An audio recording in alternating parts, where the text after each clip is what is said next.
In the July 8, 1995 Spokesman's Review article, Deputy Sergeant Jack Hudson was charged with killing 2 of his colleagues. They surprised him in the evidence locker when he was stealing from the task force evidence. Jack was popular with his colleagues. He was Rookie of the Year, and he was a member of the elite Drug Enforcement Task Force. He stated in the article that Jack was an exemplary employee, and they all looked up to him.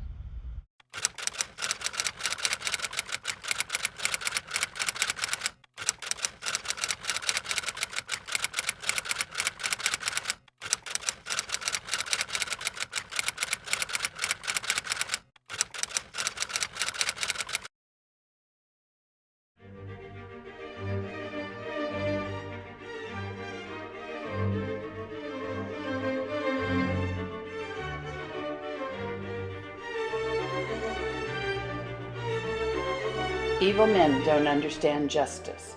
That's the focus of this podcast series. In this episode, Larry is going to talk about 2 fallen heroes, Lieutenant Danny Elkins and Sergeant Michael Crowe. They were very helpful in trying to get the case prosecuted through the county attorney. He will talk about some of the things that happened. However, more details are written about in the book, Path of the Devil. There was a part in the book that I'd like for you to expand on a little bit about the evidence locker. How is that connected to the Path of the Devil? It is strongly connected. Connection was kind of a surprise. I was working the Mirage case. Gianni Napolitano was the United States attorney. And I was having problems getting this case prosecuted. Everybody wants to end this case. They were pushing so hard for factual. I couldn't get anybody prosecuted, so I went to the person that was in charge of the Southwest Border Alliance Narcotic Task Force, and that was Lieutenant Danny Elkins. I decided to take this case. Maybe we could take it to the county attorney's office and go for state charge instead of federal, because the Mirage family is well known in that community.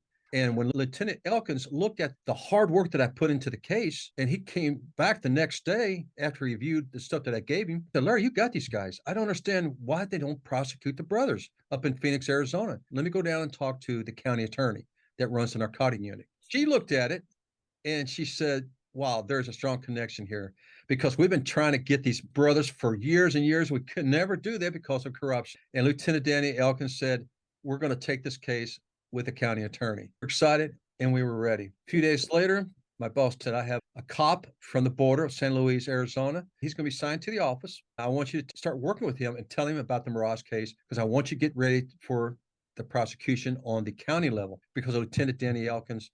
And his backup was a guy by the name of Sergeant Michael Crowe. Michael Crowe is a sergeant. Danny's the lieutenant. Very connected to the Yuma community. The cop giving him information about what's going on turned out to be he was corrupt. The reason why I say that, because he went right to the county attorney and her assistant and told him, if you take this case, someone's going to get hurt. That's unheard of. A cop don't do that. They're really worried because I was getting so close. You know, who cares at that moment of indicting the Mirage brothers? But then I thought maybe I can get all this corruption that will come out of the woodwork, because the Mirage brothers are not loyal to anyone. So they're going to give me names of corrupted cops on the United States side. And I think that's where the problem lies. A corrupted cop that was assigned to Danny Elkins and Mike Crowe's office. He was going back and forth. And now he's with me, and he knows all about the brothers. And he made a threat to both of them. And Lieutenant and I, Danny Elkins, talked several days before he went on his brief vacation with his son to go fishing. He knew about the Mirage brothers. He knew about the case because I gave the case to him to work together. Why didn't the United States Attorney's Office, Gianni Napolitano, didn't want this case? They should, because these guys were involved with so many crimes. They targeted DEA agents to get them killed. Their connection with the Camarena, with the phone calls that went into the house. He knew the case, knew it very well. And Danny and I were friends. It was July 5th, 1995. I'm running on the canal through the orange grove and lemon groves in Yuma, Arizona. It was early in the morning. Working for the narcotics, DEA, Drug Enforcement Administration, I had to relieve some stress. A U.S. Marshal on a bicycle. And he rode up the old dirt road and come up to me, but he had this real sad look on him. And I said, what's wrong?